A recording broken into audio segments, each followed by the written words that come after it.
सुखदेव जी ने नरकों की कथा सुनाई है। परीक्षित जी बोले, नरक कौन जाते हैं, नरक है कहां पे? सुखदेव जी ने बड़ा विस्तार पूर्वक समझाया है। नरक और स्वर्ग की प्राप्ति हमारे कर्मों के द्वारा होती है। अगर हम अच्छा कर्म करेंगे तो स्वर्ग की प्राप्ति होगी, और अगर आपने कुछ गलत किया है तो फिर आपको उसी प्रकार की गति की प्राप्ति होती। बड़े गुरु जी कहा करते हैं कि अगर आपने जीवन में तप किया, आपने भजन किया, आपने पूजा किया, तो आपको अंत समय में घबराने की जरूरत नहीं है। अंत समय में फिर महाराज कलयुग नहीं आएगा, अंत समय में यमराज जी नहीं आएंगे, बल्कि साक्षात आपके सामने से राधा रमण जी आपको लेने के लिए आएंगे। पर जीवन का स्वरूप बढ़िया होना चाहिए। परीक्षित जी ने प्रश्न किया कि कोई ऐसी कथा है, आप कोई ऐसा इतिहास बताइए जहां पर किसी ने खूब पाप किया हो और अंत समय में भगवान का उसने नाम लिया हो, उसका उद्धार हुआ हो। सुखदेव जी मुस्कुराए और बड़ी प्यारी कथा अजामिल की सुनाई है। के चित के बलिया भक्त्या वासुदेव परा। सुखदेव जी कहते हैं, राजन,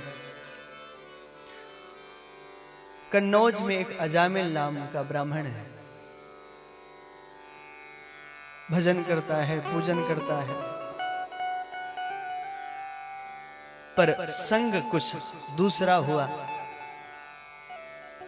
वैश्या का संग मिला और धीरे धीरे करके पूरा जीवन बदल गया।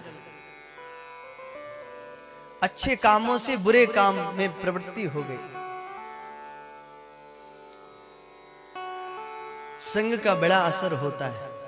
एक अच्छा व्यक्ति भी संग के द्वारा बुरा बन जाता है, और एक बुरा व्यक्ति भी संग के द्वारा अच्छा बन जाता है। एक बार इस कलयुग की ही घटना है। एक बार मंच लगा हुआ था और वहां पर नरसिंह जी की लीला चल रही थी। नरसिंह भगत हुए ना, तो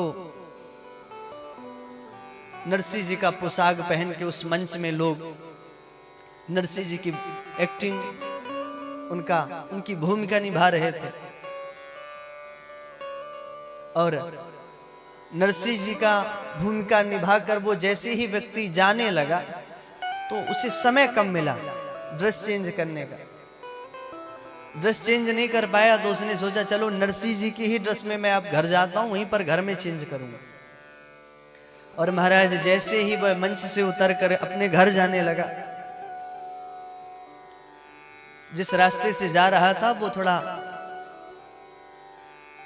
सुनसान जगह थी, वह जा रहा था और जाते जाते उसने देखा कि पीछे से कुछ आवाज आ रही है।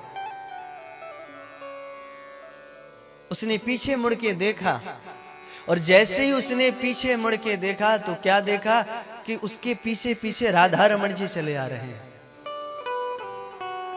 जैसे उसने राधा रमण जी को देखा सो महाराज उनके पीछे दौड़ने लगा।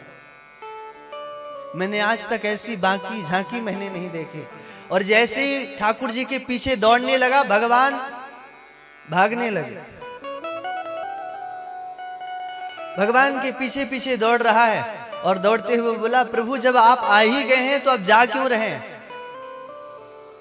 भगवान पीछे मुड़ के मुस्कुराए और बोले, मैं तुम्हारे पीछे इसलिए आ रहा था, मुझे लगा कि शायद मेरा नरसिंह जा रहा है, मैं इसलिए तुम्हारे पीछे चला आ रहा था, पर मुझे क्या पता कि ये तो केवल ड्रेस है।